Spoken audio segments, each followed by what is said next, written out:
Okay, so we are going towards positive infinity, so we're just going to look at the highest exponent on the top, highest exponent on the bottom, so we really only care about these two pieces.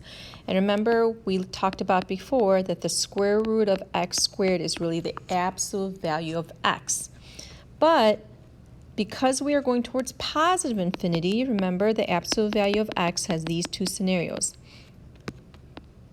If it's greater or equal to 0, you take the positive scenario. If it's less than 0, then you take the opposite scenario. So we're making x always a positive number because we're going to positive infinity. So this really, we're only taking the positive scenario. And you can think of it like this if you want.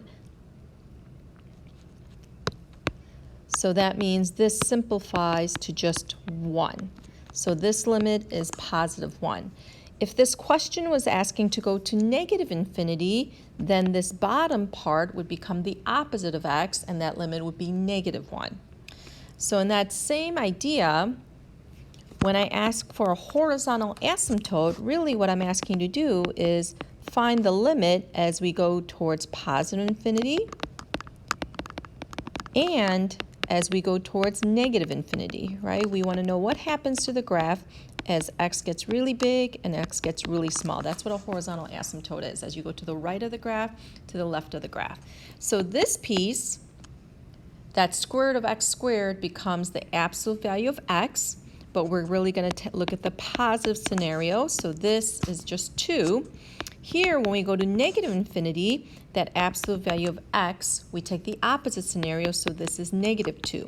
So that's why you have two horizontal asymptotes. So on your graph, you have an asymptote at 2 and negative 2.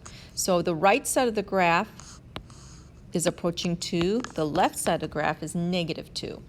So on number 9, I only asked for the limit as you go towards positive infinity, so that's why your limit is 1.